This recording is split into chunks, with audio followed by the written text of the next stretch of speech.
Well, howdy there, folks. Welcome back to Stewie MTG. I'm here with my daughter, Hannah. Hi. And we got Tegrid here in our journey for 32. We've already looked at white and red. Now we're on to black. And, of course, we picked the oppressive Tegrid. So this is a discard deck. This is not themed as far as the creature type, but as far as the type of cards used. So with that, let's take a look how we're going to cast all this craziness. We've got ourselves a Dark Ritual, Charcoal Diamond, Leaden Mirror, get in there, Montu's Monument to reduce those spells as well as some incidental damage, Lantern Revealing, Mind Stone, Staff of the Death Magus, once again for some incidental life gain, and Trepanation Blade. Attach it to one of my creatures and make them dump a bunch of the tops of their libraries. And with that, let's go to our Planeswalkers. We've got Daravel, the Shadow Mage, good old Lily in Liliana Vess, Obnixilis Reignited, and Obnixilis the Hate Twisted. And let's go ahead and actually move on to our creature selection. This is a various smattering of not only sentimental selections, but selections that go along with our theme of making our opponents discard. We've got ourselves a Will-o'-the-Wisp, Hippie and Hypnotic Spectre. We've got ourselves a Plaguecrafter, Merciless Executioner, Fleshbag Marauder, and no, I didn't put a Ravenous Chupa thingy in here. Braids, Arisen Nightmare, pulled that from a pack, and that's exactly where it went into. Dothy Mind Ripper, Crypt Gas for some mana acceleration, Necrotol, Disciple of Bolus for some card draw, Mage Hunter, Sir Conrad the Grim, since there's going to be a lot of creatures going to the graveyard, Gary, Shriekmaw, Reaper of the Night, and Dusk Mangler.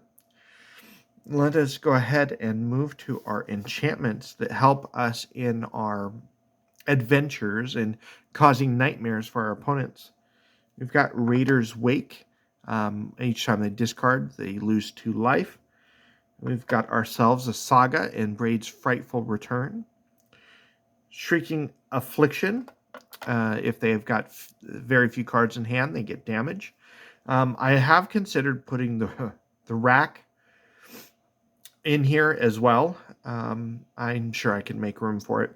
Of course, we've got a Magrim and Underworld Dreams to keep doing that damage. But we need to get to a lot of these cards, and we need some card draw. We do that through Funeral Rites, Read the Bones, Sign in Blood, Sanguimancy, Ancient Craving, and Damnable Pact. We have some removal in Feed the Swarm, Geth's Verdict, Diabolic Edict, Cruel Edict, Go for the Throat, Cast Down, and Doomblade.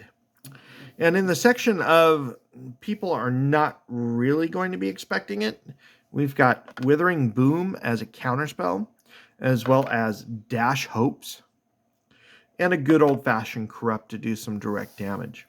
Now comes kind of the meat and potatoes discard, instants and sorceries, making our opponents discard.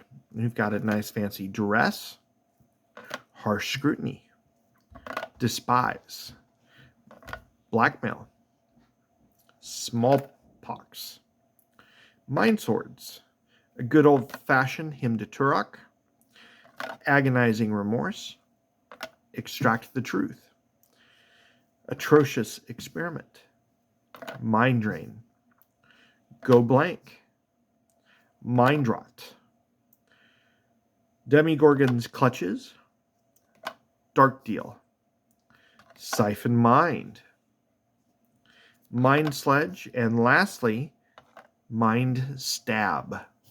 A few non-basic lands. We've got an Everglades, Evolving Wilds, Terramorphic Expanse, a Nykthos Shrine of Nyx, and it wouldn't be a mono black deck without the trio of Cabal Coffers,